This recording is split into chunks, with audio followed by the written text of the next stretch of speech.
হরে কৃষ্ণ। শ্রীকৃষ্ণকে ভুলে জীব অনাদিকাল ধরে জড়জগতের প্রতি আকৃষ্ট হয়ে রয়েছে। তাই মায়া তাকে এই জড়জগতে নানা প্রকার দুঃখ প্রদান করছে। পরম করুণাময় পরমেশ্বর ভগবান কৃষ্ণস্মৃতি জাগ্রত করার জন্য মায়াগ্রস্ত জীবীদের কল্যাণে বেদ, পুরাণ আদি শাস্ত্রগ্রন্থগুলি দান করেছেন। ভক্তি হচ্ছে ভগবানকে জানবার এবং ভগবৎপ্রীতি সাধনের একমাত্র সহজ উপায়।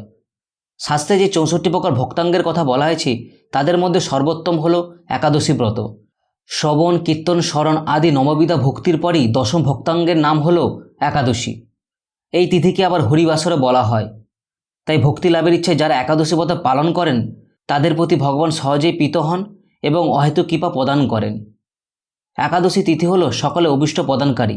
এই ব্রত পালনে সমস্ত প্রকার পাপ বিনষ্ট, সর্বসৌভাগ্য এবং শ্রীকৃষ্ণের প্রীতিবিধান হয়। নারী পুরুষ নির্বিশেষে 8 থেকে 80 বছর পর্যন্ত যে কোনো ব্যক্তিরই ভক্তি সহকারে পবিত্র একাদশী পালন করা কর্তব্য। সংকটকালীন অবস্থা বা জন্মমৃত্যুর অসৌচে কখনো একাদশী পরিত্যাগ করতে নেই। একাদশীর দিন শ্রাদ্ধ উপস্থিত হলে সেই দিন না করেই দ্বাদশের দিন শ্রাদ্ধ করা উচিত।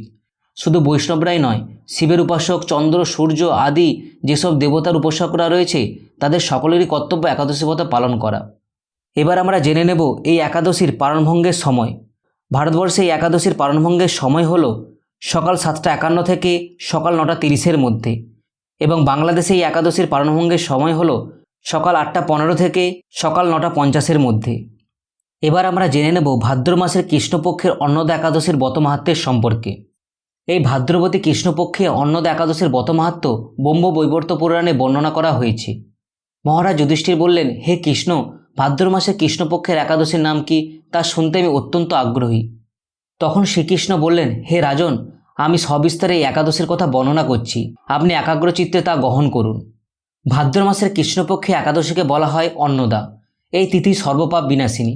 যিনি শ্রীহরি অর্চনে এই ব্রত পালন করেন তিনি সর্বপাপ মুক্ত হন। এমনকি এই ব্রতের নাম শোভনে রাশি রাশি পাপ বিদূরিত হয়ে যায়। এই ব্রত প্রসঙ্গে এক পৌরাণিক ইতিহাস রয়েছে। প্রাচীনকালে হরিশ্চন্দ্র নামে এক নিষ্ঠাবান সত্যবাদী চক্রবর্তী রাজা ছিলেন। পূর্ব কর্মফল এবং প্রতিজ্ঞার সত্যতা রক্ষায় তিনি নিজের রাজ্যভ্রষ্ট হন। অবস্থা এমন হলো যে নিজের পুত্র স্ত্রী অবশেষে নিজেকেও পর্যন্ত বিক্রি করতে বাধ্য হলেন। হে রাজেন্দ্র, এই পুণ্যবান রাজা চণ্ডালের দাসত্ব স্বীকার করেও সত্য রক্ষার্থে দৃঢ় নিষ্ঠা প্রদর্শন করেছিলেন। তিনি শ্মশানে মৃত ব্যক্তির বস্ত্র এবং কর রূপে গ্রহণ করতেন। দুঃখ সাগরে নিমজ্জিত হয়ে কি করি, কোথায় যাই, কিভাবে এই দুর্দশা থেকে উদ্ধার পায়, এই চিন্তায় তিনি দিনরাত্রি বিভোর থাকতেন। এমন সময় দৈবক্রমে পরদুঃখ দুঃখী গৌতম ঋষি রাজার কাছে এলেন। রাজাকে মুনি দর্শন করে ভক্তিভরে প্রণাম করলেন। করজোড়ে তার সামনে দাঁড়িয়ে একে একে নিজের সমস্ত কথা বললেন। রাজার দুঃখের কথা শুনে মুনিবর বিষয়াপন্ন হলেন। অত্যন্ত ব্যথিত হয়ে তিনি বললেন, হে রাজন, ভাদ্র মাসের কৃষ্ণপক্ষের একাদশী অন্নদা নামে জগতে প্রসিদ্ধ। আপনি এই ব্রত পালন করুন। এই ব্রতের প্রভাবে আপনার সমস্ত পাপের বিনাশ হবে। আপনার ভাগ্যবশত আগামী 7 দিন পরে এই তিথির আবির্ভাব হবে। ওই দিন আপনি উপবাস থেকে রাত্রি জাগরণ করবেন। ওই ব্রত উদযাপনে আপনার সমস্ত পাপ ক্ষয় হবে। হে রাজন, আপনার পুণ্যের প্রভাবে আমি এখানে এসেছি জানবেন। এই কথা বলে গৌতম মুনি অন্তর্হিত হলেন। ঋষিবরের উপদেশ মতো তিনি শ্রদ্ধা সহকারে এই ব্রত পালন করলেন। তার ফলে তার সমস্ত পাপ দূর হলো। হে রাজা, এই ব্রতের প্রভাব শ্রবণ করুন। যথাবিধি এই ব্রত পালনে বহু বছর দুঃখ ভোগের অবসান হয়। এই ব্রতের প্রভাবে রাজা হরিশ্চন্দ্র সকল দুঃখ সমাপ্ত হলো। পুনরায় তিনি স্ত্রীকে ফিরে পেলেন এবং তার মৃতপুত্র জীবিত হলো।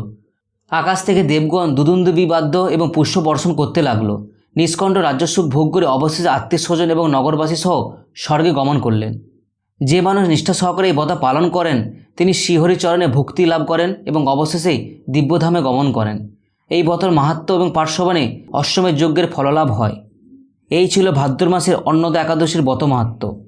এবার আমরা জেনে নেব এই একাদশী দিন কি কি করা উচিত এবং কোন কোন কাজ করা উচিত নয়। একাদশী ব্রতের দিনে ভোরে উঠে শুচিশুদ্ধ হয়ে শ্রীহরির কাছে প্রার্থনা করতে হবে, হে কৃষ্ণ, আজ এই একাদশী ব্রত যাতে শুদ্ধভাবে পালন করতে পারি আপনি আমাকে কৃপা করবেন। মঙ্গল আরতি, বন্দনা, পূজা, ভোগ নিবেদন, গীতা ভগবৎপার আলোচনা, বেশি করে হরে কৃষ্ণ মহামন্ত্র জপ, আরতি, কীর্তন করতে হবে। আপনি যদি জলপান করে নাও থাকতে পারেন তাহলে আপনি ফল, দুধ প্রসাদরূপে গ্রহণ করবেন, কিংবা আলু, কাঁচকলা, ঘি বা বাদাম তেলে বা সূর্যমুখীতে রান্না করে অনুকূল প্রসাদ গ্রহণ করতে পারেন। কিন্তু একাদশীর দিন কোনো শস্য আহার গ্রহণ করা চলবে না। চাল, আটা, ছোলা বা ডাল জাতীয় বা সরষের তেল ইত্যাদি সম্পূর্ণ নিষিদ্ধ। রাত্রি জাগরণ করে হরিবাসরে হরিকথা আলোচনা, গান, কীর্তন করে অতিবাহিত করা কর্তব্য।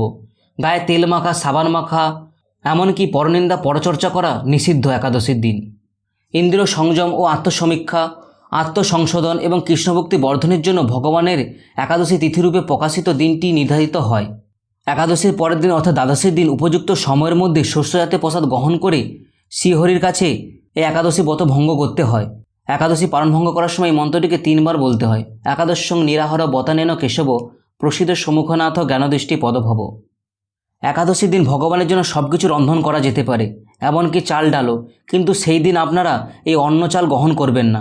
এই অন্নপ্রসাদটি পরের দিন রেখে দিতে পারেন খাওয়ার জন্য। একাদশীর দিন ক্ষৌরকর্মাদি অর্থাৎ চুল কাটা, নখ কাটা, গপ কাটা নিষিদ্ধ। আপনার মনে প্রশ্ন হতেই পারে যে কেন আমাদের একাদশী ব্রত পালন করা উচিত এবং একাদশী পালন করলে কী ফললাভ হতে পারে। এই একাদশী দেবী কিভাবে সৃষ্টি হয়েছিল, কেনই বা একাদশীর দিন শস্যের মধ্যে সমস্ত পাপ অবস্থান করে, কেনই বা চৈতন্য মহাপ্রভু একাদশীতে পালন করতে বলেছেন, সেই সম্পর্কে আগে থেকে ভিডিও তৈরি করে রেখেছি। ভিডিওটির লিঙ্ক ডেসক্রিপশনে দিয়ে দেবো, নয়তো ভিডিও শেষে দিয়ে দেবো। আপনারা সেই ভিডিওটি অবশ্যই দেখবেন। নিজেরা একাদশী ব্রত পালন করুন এবং অন্যদের একাদশী ব্রত পালনে উদ্বুদ্ধ করুন এবং এই ভিডিওটি অবশ্যই তার দিকে শেয়ার করুন। আজকের ভিডিও এই পর্যন্ত। ভিডিওটি যদি ভালো লেগে থাকে তবে অবশ্যই লাইক করুন, শেয়ার করুন এবং চ্যানেলটিকে সাবস্ক্রাইব করুন।